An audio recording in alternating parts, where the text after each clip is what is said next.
우리 서기 한 79년경쯤에 보면 로마에서 유명한 화산이 폭발한 적이 있었습니다. 베스비우스 화산이라고 혹시 들어보셨는지 모르겠습니다. 폼페이라고 하는 곳이 완전히 그 화산의 폭발로 인하여서 망해버리는 그러한 놀라운 일들이 거기에 일어났습니다. 거기에 있는 모습들 중에서 가장 인상적이었던 하나의 모습들을 보면 서로가 서로를 이렇게 꼭 껴안고 마지막 죽음을 맞이하는 그런 모습들을 많이 보게 됩니다. 그 가운데 보면 실제는 가장 사랑하는 사람이니까 아마 어차피 이제는 뭐 용암이 넘쳐 흘러서 화산재가 쏟아져서 더 이상 숨도 쉬기가 어렵고 다른 것은 선택의 방법이 없었기 때문에 가장 사랑하는 사람을 놓치고 싶지 않고 그 사람과 함께 죽음을 맞이하고 싶어서 아마 서로가 서로를 껴안는 그런 모습으로 그대로 이제 화석으로 발견되었기 때문에 우리는 그 모습을 때로는 비참하지만 그러나 가장 아름다운 죽음의 순간을 맞이하였다라는 그런 그림으로 이해하고 우리가 거기에 대해서 가슴이 또 때로는 뭉클해지는 그런 모습들을 보기도 합니다. 마치 그러한 것처럼 그 가운데 이제 서로 이렇게 껴안고 있는 모습들을 보면 아이가 엄마를 이렇게 껴안는 그런 모습들이 폼페이 도시 가운데 있었던 많은 사람들의 모습 가운데 그런 모습들도 있었다고 합니다. 아이가 위험한 상황에 이제 처해질 것을 어머니로서는 직감하였으니까 아마 그 아이를 꼭 감싸 안는 것 외에는 자신의 몸을 바쳐서 이 아이를 어떻게든 좀 어떤 의미에서는 어떻게 살아날지 모르지만 나는 죽어도 이 아이는 좀 살았으면 하는 마치 그러한 모습으로 그렇게 화석으로 되어 있는 그런 모습들을 봅니다. 우리 사람들도 마찬가지 아닌가 싶습니다. 서로가 힘겹고 어려울 때 아마 서로 껴안아 줄 때 우리가 얻을 수 있는 힘과 위로가 있다는 것 너무나 잘 알지 않습니까? 오늘도 우리는 이 본문 가운데서 하나님이 어떻게 우리를 진짜 안아주시는지 그 높이와 깊이 그런 넓이들을 우리가 알아갈 수 있는 그런 시간, 그것을 통하여서 하나님의 사랑과 그리고 우리가 신뢰하는 그분, 오직 우리가 믿어야 될 유일한 대상이 바로 그와 같은 안아주심이 있는 분이다라는 사실을 통하여서 그 사랑의 신비를 오늘도 우리가 이 말씀 가운데 많이 깨닫고 그리고 그것을 얻어갈 수 있는 그런 시간 되기를 주님의 이름으로 소원합니다. 로마서 9장과 11장의 이 문은 로마서를 크게 두 편으로 나누면 교리적인 부분들과 이제 적용에 해당하는 신앙생활에 관한 부분들을 나누는데 그 오늘 마지막이 원래 교리적인 부분의 마지막 내용들, 진리적인 부분의 마지막 내용들이 11장까지 원래는 기록되어져 있습니다. 그런데 9장에서부터 특별히 11장은 그러한 여러 가지 기독교의 진리 가운데 어떻게 그러면 하나님이 선택하신 자들이라고 이야기하는 이 이스라엘 백성들은 그들의 구원들은 과연 어떻게 될까? 이런 부분에 대해서 마치 바울이 많은 자기가 전도와 또한 선교를 통하여서 주님께로 인도하였던 많은 사람들에게 그러한 질문을 실제는 많이 받았을 것 같습니다. 당신의 민족 이 이스라엘은 과연 어떻게 되는 것이냐라고 이야기할 때 그것에 대한 나름대로의 아마 그 바울의 답변이 9장에서부터 11장까지 기록되어 있다 이렇게 볼 수 있겠습니다. 오늘날로 치면 어떻습니까? 목사님이 수요일날 이렇게 요즘에 선지서 말씀을 하다 보니까 우리는 심판에 대한 두려움들이 종말이 다가올수록 있습니다. 그때 우리 가운데 어떤 경우가 가장 두렵습니까? 하나님의 심판이 우리 가운데 임한다라는 것입니다. 그러나 그 하나님의 심판이 어디에서부터 시작되느냐라고 이야기하면 성경에서 항상 이야기하는 것이 성전에서부터 시작된다. 예루살렘에서부터 시작된다. 그것을 요즘으로 대체하면 우리의 교회 가운데 심판이 먼저 있을 것이다 라는 이야기입니다. 그런데 오늘 이 로마서의 9장과 11장의 내용들을 보면 실제는 그렇게 하나님의 복음을 그리고 하나님을 알고 그리고 하나님의 뜻대로 살았다라고 자부하였던 이스라엘이 실제는 먼저 심판을 당하고 그 심판을 통해서 때로는 거의 멸망의 지경에 이르렀다가 이제 겨우 좀 이렇게 역사적으로 보면 한숨을 돌리는 듯한 모습으로 그들이 좀 회복될 그런 기회가 있지 않나 싶은 생각이 드는데 여전히 그들은 또 예수님을 모르는 바람에 그들은 완전히 복음과는 마치 결별한 그런 상태에 있는 그런 안타까운 모습들이 많이 있습니다. 그걸 우리로 생각하면 어떤 생각이 듭니까? 우리가 믿음으로 산다고 굉장히 부지런히 열심히 우리 나름대로의 그 마음들을 품고 열심히 달려갔습니다. 그런데 이 교회 안에서도 어떤 의미에서는 심판이 있을 수 있다는 거죠. 믿는 자들은 그 믿음 그대로 구원에 이를 것이고요. 그렇지 않은 많은 사람들은 교회를 다니지만 구원의 문제에서 걸릴 수도 있다는 겁니다. 구원받지 못할 수도 있다는 겁니다. 목사님 그거 다 분별하십니까? 그렇지 않죠. 그러나 마음으로는 우리가 모두 교회에 나온 사람들이 저는 구원에 이르기를 원합니다. 마치 지금 사도 바울이 이스라엘을 향한 그 마음과 동일합니다. 그러나 여러분들 안심하지 마십시오. 교회만 다닌다고 해서 우리가 다 구원받았다, 그 누구도 확실히 확신할 수 있는 사람은 우리 가운데 없을 수 있습니다. 그러하기에 우리는 오늘 이 이스라엘의 구원에 대한 문제에 대한 사도 바울의 답변 가운데 우리가 분명히 우리 스스로는 어디에서 우리의 믿음이 떨어졌는가, 우리는 구원에서부터 멀어졌는가, 우리 스스로 치열하게 고민하고 그리고 깨달을 수 있는 사람만이 다시 주께로 돌이킴의 그 회복의 은혜가 있을 줄 믿습니다. 그래서 우리가 다시 한 번 더 우리는 무엇을 믿는가에 대한 이야기를 좀 하고 싶어서 오늘 이 본문을 특별히 저는 가지고 왔습니다. 여러분들, 우리의 믿음이 어떠한지에 대해서 우리가 고민을 먼저 하기 전에 우리는 이스라엘이 왜 망했느냐에 대해서 생각할 때마다 드는 것은 그들의 믿음이 참되지 않았다라는 것을 지금 사도 바울이 이야기한다는 지점에서 우리는 좀 교훈을 받을 수 있어야 합니다. 다른 말씀을 드리자면 우리의 믿음, 이것을 붙들고 내가 확신하느냐 확신하지 않느냐는 우리의 믿음에 대한, 믿음으로 구원받는다는 것에 대한 것은 그렇게 크게 중요한 문제가 아닐 수 있다는 것입니다. 가장 중요한 것은 무엇입니까? 여러분들이 믿는 믿음의 대상이 어떠한 분인가입니다. 오늘 우리의 찬양을 약간 패러디 해보자면 어떻습니까? 나의 하나님이라고 이야기하는데 나의 하나님에 머물러 있는, 내가 보는 관점에서만 바라는 하나님, 그렇게 생각하면 어떻게 되겠습니까? 성경의 하나님과는 때로는 거리가 멀 수가 있죠. 그러면 자기 믿음에 빠질 수가 있습니다. 그것은 누구도 보증해 주지 않습니다. 우리는 성경을 믿는 것이지 나의 느낌이나 나의 경험이나 나의 감각들을 우리는 믿고 있지 않기 때문에 그렇습니다.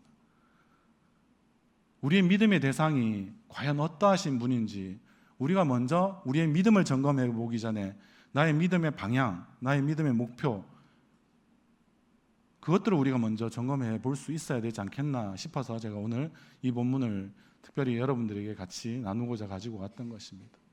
여러분들은 어떤 하나님을 도대체 믿고 계십니까? 여러분들이 믿는 하나님은 과연 성경에서 말하는 하나님이 맞습니까? 여러분들은 교회 와서 여러분들이 하나님께 구하고 바라고 원하는 것이 과연 무엇입니까? 우리는 무엇보다도 그것에 대하여서 먼저 물어봐야 되지 않겠냐라는 생각이 든다는 것입니다. 그런데 오늘 이스라엘 이 구원의 문제에 대해서 지금 사도 바울이 마지막으로 하는 이야기가 우리의 이해를 좀 이렇게 넘어서는 차원에 그렇습니다. 이스라엘이 오히려 더 불순종하였을 때 이방인에게 구원의 문이 열렸다는 겁니다. 좀 너무나 놀랍지 않습니까? 하나님이라고 하는 분이 과연 어떠하신 분이기에 자기의 말을 듣지 않는 그 모든 경우의 수를 다 미리 헤아리셔서 모든 것을 알고 계셔서 그것에 마치 대처하는 것처럼, 우리가 로마서 11장의 말씀이 잘 익숙하지 않는 분들은 로마서 8장의 말씀의 마지막 부분이 훨씬 더 익숙하지 않습니까? 우리는 모든 일이 믿는 자들에게는 합력하여 선을 이루어가는 것을 우리는 알기 때문에 합력하여 선을 이루시는 하나님을 우리는 믿는다라는 게 8장까지의 내용입니다. 그러나 11장은 그 합력하여 선을 이루는 방식이 우리의 상상과 우리의 생각과 우리의 어떻게 할 수 있는 모든 사고의 한계를 마치 넘어가시는 분으로서 이야기하는 것 같습니다. 불순종한 이스라엘 백성들의 그러한 모습들을 하나님께서는 그대로 사용하셔서 이제 많은 이방인들이 구원을 얻을 수 있는 그 문을 열어두었다라는 것입니다. 우리는 생각할 때 하나님께서 우리가 불순종하면 하나님은 나를 싫어하실 거야, 하나님은 나에게 분명히 거기에 대해서 질책하시거나 경고하시거나 그리고 결국에는 최종적으로는 심판하실 거야. 물론 그것도 성경의 내용이 맞지만, 그러나 한편으로는 이 불순종마저도 사용하고 계시는 하나님, 어떤 의미에서는 그것이 너무 놀랍지 않습니까? 우리가 순종하면 우리에게 더 많은 좋은 일들이 일어난다라는 단순한 그런 사고를 성경은 지금 하나님에 대해서 우리가 어떠한 관점을 가질 때 그것을 뒤집어 엎어라라고 이야기합니다. 여러분들은 은혜의 하나님에 대해서 이야기할 때 왜 은혜의 하나님은 고백하는데 왜 우리의 신앙은 자라지 않을까, 혹시 그런 것들을 고민해 본 적이 있으십니까? 혹시 여기 하나님의 은혜 받지 않고 여기 혹시 나오신 분이 있습니까? 이제 오전이 아니니까 그런 분이 있을 수가 없죠. 이런 양 찾기가 아니니까요. 맞죠? 오후 예배는 우리 일하기로 치면은 뭐 정치적으로 치더라도 진성 우리 성도님들만 다 오시지 않았겠습니까? 진짜 성도님들, 그리고 진짜 믿음을 가지시기를 원하는 성도님들이 나와 있는 줄 믿습니다. 근데 여러분들 어떠십니까? 은혜 받았는데 내가 왜 하나님 앞에 더 가까이 나아가지 못할까? 아니면 자꾸 하나님이 두렵기만 할까? 그런 분들을 여러분 혹시 고민해 본 적이 있으십니까? 실제 우리가 은혜 받았다라고 하면서도 우리가 완전히 지금 변화되는 데는 너무나 우리가 미숙하기도 하고 서투르기도 하고 우리의 불순종이라고 하는 거부함들이 그 가운데 작용하고 있기 때문에 그렇습니다. 저는 수련을 통하여서 여러분들이 변화될 줄 믿습니다. 그런데 그 변화가 어디에서부터 변화되기를 원하면 여러분들의 마음과 생각에서부터 변화가 일어나기를 원합니다. 뭐 수련회 했으니까 그 다음 주부터 예배를 빠지지 않고 계속해서 꾸준하게 참석한다. 뭐 그런 것도 좋은 일이지만 그것이 여러분들의 구원과 여러분들의 믿음에 그런 것들을 잘 담보해 주지는 않을 수 있다는 겁니다. 중요한 것은 은혜를 받았으면 여러분들의 이 마음과 생각이라는 것이 어떻게 하나님의 마음과 생각에 맞춰지는가가 훨씬 더 중요한 것 같습니다. 은혜를 아무리 큰 은혜를 우리가 받았다고 할지라도 자신의 마음과 생각을 하나님의 생각과는 딱 끊어버리고 단절해버리고 닫아두고 있으면 우리는 아무리 우리의 믿음이 자라기를 원한다 할지라도 우리의 믿음이 결코 자라지 않습니다. 그것이 실제 잘 되는 것처럼 보이지만 그렇지 않은 경우가 훨씬 많습니다. 그래서 우리는 대부분 수련회 갔다 오면 행동할 때 어떤 부분들이 달라졌느냐를 먼저 마치 보기를 원합니다. 그러나 저는 그것보다는 은혜를 많이 받으면 받을수록 여러분들의 마음과 생각이 하나님의 마음에 얼마나 일치되느냐를 여러분들이 진짜 은혜 받은 사람으로서 여러분들이 그런 것을 기준으로 삼아서 한번 점검해 보실 수 있기를 바랍니다.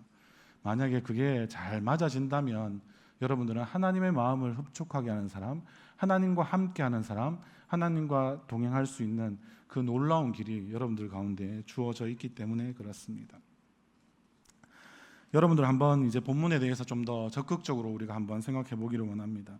은혜로 말미암은 이 구원이 어디까지 미치는가 우리는 생각해 볼 때, 그래서 우리는 이 이스라엘이 중요하다고 제가 거듭 말씀을 드리는 겁니다. 예수님은 약속대로 이스라엘을 구원하기 위해서 분명히 오셨습니다. 그 이야기를 복음서에 계속 먼저 이야기하십니다. 그래서 수로보니게 여인 같은 경우에는 자신의 딸을 고쳐달라고 이야기하는 그 내용 가운데서도 먼저 나는 이스라엘을 위하여서 부름을 받았지 너희 이방인과 같은 자를 위해서 내가 먼저 온 것이 아니다 라고 이야기합니다. 그러나 그 말씀 가운데는 이방인들을 무조건 배제하겠다는 마음이 아니라 이 이스라엘에게 먼저 이 구원이 어떠한지를 분명하게 보여주고 나타내 주겠다라는 뜻이 더 크지 않겠습니까? 여러분들 한번 생각해 보십시오. 불순종하는 자를 그 안에서 완전히 건져낼 수 있는 그런 불순종하는 불순종하는 자들에게 이 구원의 놀라운 은혜를 베푸실 분이 그 불순종인가 순종인가조차도 모르는 이방인들을 향한 그 구원을 과연 베풀지 못하실까요? 그러실 수 없을 것 같습니다. 그런 이스라엘을 구원은 먼저 하신다라는 뜻에는 마치 수로보니게 여인뿐만 아니라 어떠한 자들이라도 이스라엘과 똑같이 어떤 의미에서는 우리로 치면 이런 양과 같은 거죠. 예수님을 믿었다가 지금 마치 떠나 있는 듯하고 잃어버린 듯하고 믿음을 포기하는 듯한 그런 모습을 보이는 자들까지도 마치 이스라엘을 구원하시는 이 하나님께서는 그런 자들까지도 다 구원해 내시고야 말겠다라는 것을 예수 그리스도를 통하여서 보여주시는 거 아닙니까? 그것이 바로 십자가의 사건 아닙니까? 말 잘 듣는 사람만 내가 구원하겠다라고 하시면 굳이 그 십자가를 예수님께서 지실 필요가 있으셨을까요? 거역하는 자들, 배반하는 자들, 배신하는 자들, 하나의 총체로 보면 어떻습니까? 불순종 덩어리와 같은 그런 우리와 같은 자들을 위하여서 예수님은 이스라엘을 구원하시기 위해서 십자가를 지셨습니다. 그 안에는 어떻습니까? 하나님이 택하신 자들은 그 누구라도 다 구원해 내시겠다라는 가장 절절한 약속의 상징이 바로 십자가 아니겠습니까? 그런 이야기들을 지금 사도 바울이 계속해서 이야기하는 것입니다. 그래서 이스라엘은 끝난 것입니까? 라고 물었을 때 끝나지 않았다고 이야기하는 것입니다.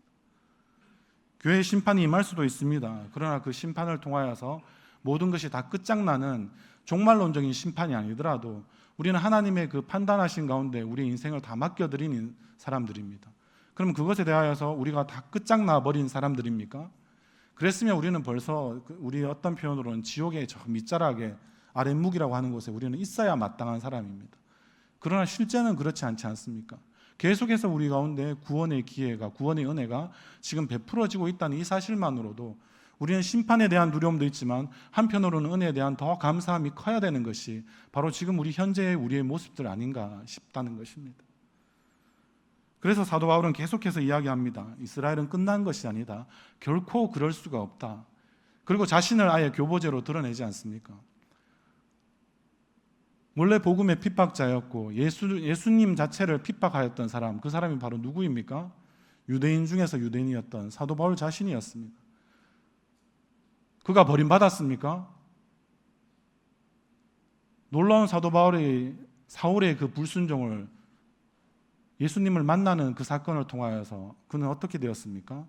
그 불순종마저도 순종으로 바꾸어내시는, 그래서 이방인의 사도로 너는 딱 세워짐 받았다, 이방인의 빛이 되어라 라고 하신 말씀을 따라서 그는 끊임없이 이방인을 위하여서 사역을 하였지만 한편으로 항상 마음에 걸리는 것이 나와 같은 모습을 가진 유대인들, 일명 이스라엘 사람들이 얼마나 많은데 예수를 죽이는 사람들, 적나라하게는 그렇지 않습니까? 예수를 모의하고 작당해서 물론 그 가운데 예수님을 따른 사람도 있었지만 대부분 다 예수님을 버리고, 그리고 권세 있고 권력이 있었던 사람들은 예수님을 죽이는데 모두가 한마음 한뜻이 되어서 예수님을 십자가형에 그렇게 달리게 했던 그 사람들이 바로 누구입니까? 이스라엘 사람들 아닙니까? 그리고 이스라엘 중에 이스라엘이었던 바로 유대인 중에 유대인이라고 이야기하는 사도 바울도 자기가 그와 같은 사람들 가운데 있었다라는 사실을 그 스스로가 항상 고백하고 그 가운데 그는 뉘우치고 돌이키는 그런 모습들을 보이는 가운데 하나님과 함께 동력한 사람 아니겠습니까? 혹시 여러분들 중에 그렇게 바울처럼 살인자가 있으십니까? 아니면 하나님과 원수된 사람이 있으십니까? 뭐 그렇더라도 상관없을 것 같습니다. 하나님의 구원하심에는 그 어떤 것도 문제가 될 수 없기 때문에 그렇습니다. 그것이 오늘 바로 11장 내용의 모든 내용들을 다 마치 말한 것과 똑같다라는 것입니다. 그러면 우리가 좀 더 말씀을 살펴보기를 원합니다. 32절 말씀 우리가 한번 같이 읽어보도록 하겠습니다. 시작. 하나님이 모든 사람을 순종하지 아니하는 가운데 가두어 두심은 모든 사람에게 긍휼을 베풀려 하심이로다. 아멘. 하나님이 모든 사람을 순종하지 아니하는 가운데 가두어 두셨다라는 것은 그 이유가 단지 딱 하나입니다. 주님의 은혜와 긍휼이 무엇인지를 그들도 맛보게 하기 위해서, 그들도 깨달아 알게 하기 위해서 그렇게 하셨다는 것입니다.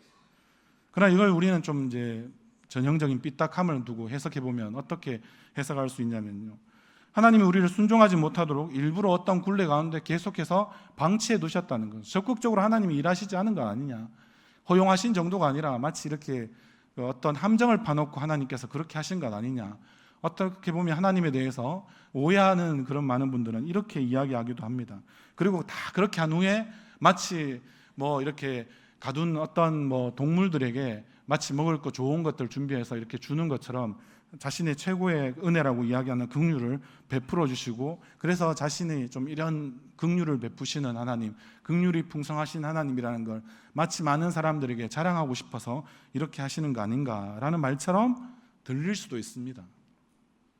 그러나 이 말씀은 당연히 그런 뜻이 아니겠죠. 하나님께서 모든 사람을 순종하지 않는 가운데 가두어 두셨다라는 말은, 우리는 구약에서 가장 어떻게 보면 믿음에 고민이 많은 사람 중에 한 사람을 뽑으라면 저는 욥을 들고 싶습니다. 욥기의 38장의 내용을 실제는 여기서 인용한 것이거든요. 38장 우리 8절과 11절까지의 말씀을 제가 읽어드리도록 하겠습니다. 바다가 그 모태에서 터져 나올 때에 문으로 그것을 가둔 자가 누구냐? 그때 내가 구름으로 그 옷을 만들고 흑암으로 그 강보를 만들고 한계를 정하여 문빗장을 지르고 이르기를 내가 여기까지 오고 더 넘어가지 못하리니 내 높은 파도가 여기서 그칠지니라 하였노라. 아멘. 바다가 모태에서부터 터져 나올 때, 마치 바다도 만들어질 때, 그런 창조주 하나님의 섭리 가운데 이런 모든 일이 있을 때 그런데 그것을 문으로 그것을 가두어 두었다라고 표현한 것을 지금 로마서에서 지금 32절 오늘 읽었던 말씀에서 인용하고 있는 것입니다. 모든 사람을 순종하지 아니하는 가운데 가두어 두었다라는 말은 마치 여기까지는 더 이상 이제 넘어오지 못하게 하는, 그래서 바다를 그 문으로 막았다라는 말인데요. 이 막았다는 말이 단순히 뭐 우리가 뭔가 이렇게 있을 때 쉽게 이야기하면 바다에서 우리가 모래로도 성을 쌓아서 이렇게 바닷물이 이쪽에서 넘어오지 못하게 우리가 여름 되면 뭐 재미삼아 무엇 삼아 이렇게 가족들이나 친구들이랑 그렇게 해보지 않습니까? 그런데 그게 소용이 있습니까? 하나님이 정한 그 경계를 마치 넘어온다면 그것은 단순히 그렇게 막아두었다고 해서 파도가 넘어오지 않는 것은 아니지 않습니까? 그런데 마치 여기서 그 욥기의 말씀을 따르자면 구름으로 그곳을 만들고 강보를 마치 만들었다고 이야기합니다. 그래서 바다가 파도처럼 마치 많이 넘실거리더라도 강보에 마치 싸버리는 것처럼 그렇게 바다를 감싸 안으신 분이 하나님이시다라는 겁니다. 그러면 우리의 불순종도 그렇게 감싸 안으셨다라는 말이 아니겠습니까? 정리하자면 내가 모든 사람을 순종하지 아니하는 가운데 결국엔 어떻게 하셨다라는 말입니까? 단순히 가로막았다라는 뜻이 아니라 감싸 안아버리셨다는 거죠. 저는 여기서 마치 십자가에 예수님이 자신의 몸을 다 바쳐서 드려서 그래서 우리에게 자신의 고난당함을 통하여서 우리의 죄의 구원이 이루어졌다라고 단순히 우리는 그렇게만 알고 있지만 그 죄와 허물을 마치 덮으시기 위해서 자신의 몸을 모두 찢어서 마치 강보처럼 만들어서 우리의 죄와 허물을 마치 자신의 몸 안에 다 가두어 버리는 그런 모습으로 저는 이 십자가에 달리신 예수님의 몸의 지킴을 이해해 보기도 했었습니다. 우리 예수님은 그렇게도 충분히 하실 수 있는 분 아니겠습니까? 그분은 인간으로도 오셨지만 하나님의 아들이시기 때문에 자신의 몸을 찢으셨다는 것은 바로 우리의 죄와 허물을, 그 불순종함들을 그의 몸으로 다 받아내시고 그렇게 감싸 안으시고 그렇게 죽음의 길을 그렇게 걸어가시지 않으셨습니까? 우리가 그렇게 생각한다면 단순히 여러분들은 순종과 불순종은 대등한 관계인 것처럼 우리가 생각하기가 쉽습니다. 왜냐하면 순종의 반대말은 불순종이고 불순종의 반대말은 우리는 순종이라고 단순히 도식적으로 우리는 언어적으로 그렇게만 생각하기 때문에 그렇습니다.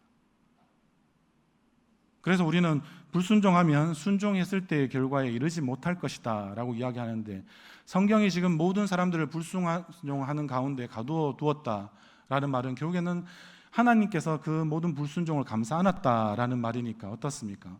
내가 불순종한다고 하나님이 원래 원하시는 구원의 목적에 우리의 불순종이 과연 방해가 되겠습니까? 그럴 수 없다라는 것입니다.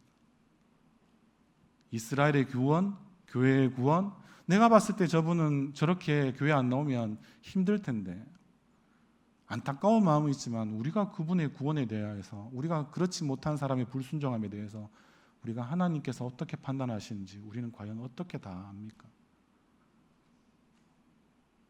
인간의 어떠한 불순종도 하나님의 감싸 안으심을 도저히 넘어설 수 없다라는 것이 지금 사도 바울이 이스라엘의 구원에 대하여서도 확신하는 그런 중요한 이유입니다.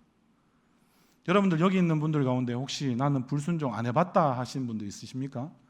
나는 죄가 없다라고 말하는 것과 똑같은 거라서 절대 손을 안 드시겠죠? 여러분들이 죄가 어떠한 것이든 여러분들의 허물이 어떠한 것이든 여러분들의 불순종함이 어떠한 것이든 그것 때문에 하나님의 구원은 방해받을 수 없습니다. 그건 나의 생각입니다. 내가 조금 성경을 아니까 하나님은 요 정도 이렇게 하시면 더 이상 나를 용납해 주시지 않을까요? 나를 감싸 주시지 않을까요? 포용해 주시지 않고 나는 딱 배제시켜 버릴까요? 이런 생각들을 청년들을 만나볼 때 실제는 많이 합니다. 왜냐하면 우리는 자신의 부모가 그 정도의 모습에서 그치는 경우가 많기 때문에 그렇습니다. 말 잘 듣는 자식은 실제는 저도 부모지만 좋아합니다. 말 안 듣는 자식은 어떻게든 한 대라도 더 패서 돌이키고 싶은 마음도 있지만 일단은 마음에 안 듭니다. 그걸 자식이 먼저 더 잘합니다. 그런데 그걸 길이 참으시고 그리고 너의 그러한 모습까지 문제될 것 없다. 내가 마치 가슴으로 안아버리고 감싸 안아버리는 그런 것이 참된 부모 대신 우리 아버지 하나님의 진정한 모습을 지금 오늘 말씀 가운데 이야기하는 거 아닐까요? 여러분들, 우리는 하나님께서 행한 대로 갚으신다는 그런 뜻으로만 우리가 이해하면, 제가 말씀드렸잖아요. 욥과 같이 고민하는 사람이 많이 없는데 욥은 친구를 잘못 둔 죄로, 그는 인과응보의 원리에 의해서 네가 죄를 지었으니까, 뭔가는 잘못했으니까 너는 회개해야 돌이켜야 돼 라고 이야기하지만 시편 103편의 말씀에 보면 결코 그렇지 않거든요. 하나님이 행하신 대로 갚은 사람으로서 이 자리에 있을 사람은, 저는 저를 포함하여서 아무도 이 자리에 있지 못한다고 생각하고 믿고 있는 사람입니다. 그게 성경의 진리입니다. 행한 대로 우리에게 갚으시지 않은 분입니다. 우리 청년들도 그건 정말 오해하지 말아야 됩니다. 하나님이 여러분들이 행한 대로 갚았으면 여러분들은 아마 벌써 다 이렇게 어디 앞에 가야 됩니다. 하나님이시면 우리 중에 누구도 영원한 형벌과 지옥을 하나님 아니셨으면 피할 수 있는 사람은 도저히 우리 가운데 없는 것이죠. 그만큼 우리를, 자식을 불쌍히 여기는 그와 같은 동일한 마음으로 우리를 불쌍히 여기고 계신다라는 것입니다. 그래서 다시 이 내용들을 우리가 조금 더 풀어서 이야기하자면, 그런 불순종을 감싸 안으신 하나님께서는 결국 어떻습니까? 못난 우리의 어떤 선택이든, 우리의 어떤 실력이든, 우리의 행위든, 실수와 어리석음이든 이 모든 것을 하나님이 결국에는 감싸 안으셔서 하나님에게서 도망갈 수 있는, 풀려나갈 수 있는 방법을 얻게 만들어 버리셨다라는 거죠. 이것이야말로 하나님의 구원의 놀라운 의지 아니겠습니까? 이스라엘이 구원받을 수 있는 유일한 근거와 이유가 되지 않겠습니까? 그러하기 때문에 우리도 이 자리에 지금 나와서 함께 그 하나님을 예배하고 있는 것 아니겠습니까? 그런 하나님을 우리가 참으로 예배할 수 있는 그런 우리 모든 청년들과 우리 성도님들 되시기를 주님의 이름으로 소원합니다. 이러하기에 우리의 이성과 경험으로는 도저히 우리 25절에서부터 앞에 계속 이야기하는 우리 28절까지의 내용들로 봤을 때 이 내용들이 구원의 이 신비에 대하여서 우리는 도저히 우리가 이해할 수 없는 것입니다. 설명할 수도 없는 것입니다. 그래서 우리는 그러한 하나님의 은혜와 긍휼을 늘 기억하고, 하나님의 은혜와 긍휼이 그만큼 강력하다는 것을 여러분들이 좀 잘 이해하면 좋겠습니다. 우리는 은혜를 너무 값싸게, 긍휼도 너무 보잘것없게 생각하는 경우가 많아요. 그런데 그것을 베푸시는 분이 하나님이시라면 다르죠. 우리의 부모님이 베풀어 주신 은혜와 긍휼하고는 차원이 다르지 않겠습니까? 그런 모든 것을 감당하실 수 있는 하나님께서 너에게 그런 문제가 있다고? 상관없어. 그게 바로 하나님의 은혜의 강력함입니다. 하나님의 긍휼의 어떤 의미에서는 무서움입니다. 그런 것들이 바로 우리 가운데 있기 때문에 그렇다라고 이야기하는 것입니다. 이것을 잘 이해한 실제는 그 사도 바울은 33절로 36절까지의 내용은 결국에는 높으신 하나님, 그 넓으신 하나님, 측량할 수 없는 하나님, 그 무한한 은혜와 긍휼하심이 있는 그 하나님을 그는 찬송하는 것으로 실제는 마무리하는 내용입니다. 그 말씀도 조금만 더 살펴보도록 하겠습니다. 우리 33절에서부터 5절까지의 말씀 우리 같이 한 번 더 읽어보도록 하겠습니다. 시작. 깊도다 하나님의 지혜와 지식의 풍성하며 그의 판단은 헤아리지 못할 것이며 그의 길은 찾지 못할 것이로다. 누가 주의 마음을 알았느냐? 누가 그의 모사가 되었느냐? 누가 주께 먼저 드려서 갚으심을 받겠느냐? 아멘. 이 모든 실제 내용들이 어떻습니까? 이러한 내용들도 실제는 욥기에서 이야기한 그런 내용들을 지금 같이 인용하고 있는 것이다 라고 볼 수 있습니다. 왜냐하면 욥기도 똑같은 결론을 지금 욥기의 지금 38장부터 욥기 42장까지 이어지는 내용에서 그와 같은 것을 고백하고 있기 때문에 그렇습니다. 마치 오늘 있는 이 32절의 말씀 같은 경우에도 원래 이야기하는 41장을 인용했던 것처럼 오늘 읽었던 우리가 34절과 35절의 이 말씀도 실제는 욥기 41장 11절의 말씀을 인용했거든요. 누가 먼저 내게 주고 나로 하여금 갖게 하겠느냐? 온 천하에 있는 것이 다 내 것이다 라고 그렇게 이야기하는 그런 부분들을 이야기하거든요.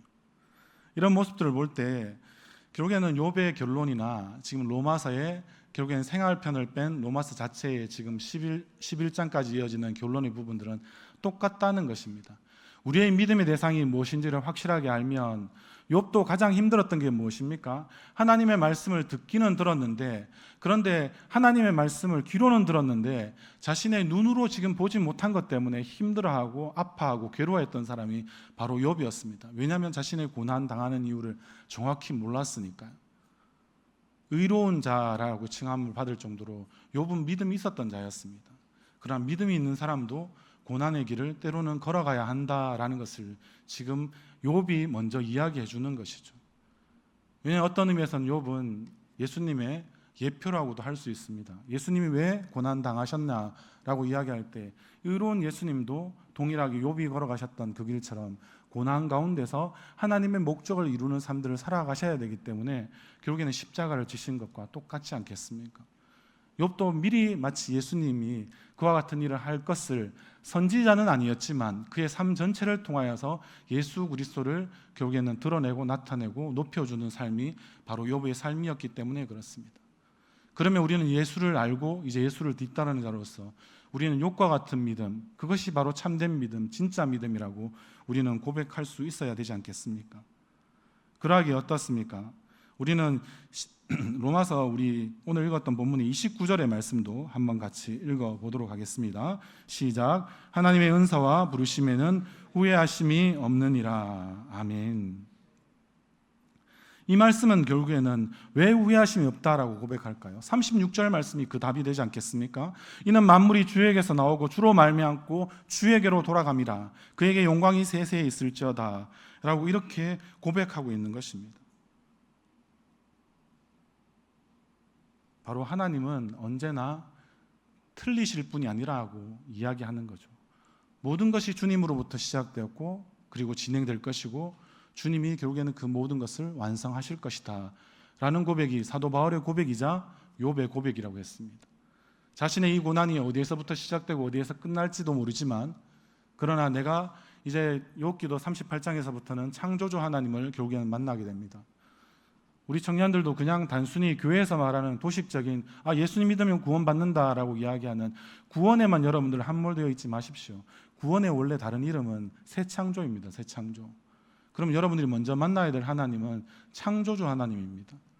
여러분들은 학문을 열심히 탐구하고 나름대로 사회 각 분야에서 여러분들이 나름대로 원하는 부분에 진출해서 그것을 기여하기도 하고 그것을 통하여 세상을 알아가기도 합니다.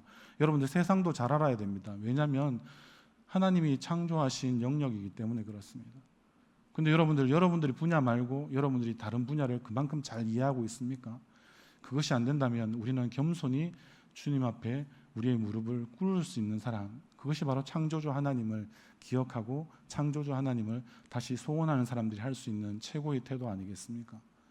그러면 여러분들에게 다시 한 번 더 구원이라는 이름으로 포장되어 있는 새 창조의 역사가 여러분들의 삶 가운데 다시 일어날 수 있을 겁니다. 그때 우리는 욥과 같이 고백할 수 있습니다. 내 고난의 이유 나는 도저히 모르겠어. 하나님에 대해서 들은 적은 많은데 그러나 하나님을 내가 직접 본 적이 없는 것 같아 라고 이야기할 때, 그때 여러분들의 고백이 욥과 똑같은 고백이 된다면 욥에게 나타나셨던 하나님께서 여러분의 삶에 그 마디에 반드시 나타나시리라 믿습니다. 그때 동일하게 말씀해 주실 것 같습니다. 네가 고난 많이 받았고 그리고 그 가운데 때로는 네가 생각할 때 구원에 이르지 못할 불순종도 많이 저질렀다고 생각할지라도, 그게 성경이 말하는 죄에 해당한다 할지라도 그것 때문에 나는 너를 구원하고 너를 새롭게 하는데 문제가 없어. 너는 나를 믿음으로 보기만 해 라고 말씀하시지 않을까요? 그게 여러분들의 삶 가운데 과연 가능하다면 우리는 그때 우리의 믿음이 진짜 믿음이 되는 것입니다. 하나님을 신뢰하십시오 라고 말하기 전에 신뢰한다는 말은, 그분을 의지한다는 말은 그분을 믿음으로 먼저 보는 것입니다. 그리고 그분을 알아가는 것입니다. 그리고 그분과 계속해서 함께 하는 것입니다. 그런 삶을 여러분들의 삶 가운데 살아내실 수 있는 욥과 같은, 바울과 같은 그런 믿음의 용장이고 용사가 되시기를 주님의 이름으로 간절히 소원합니다.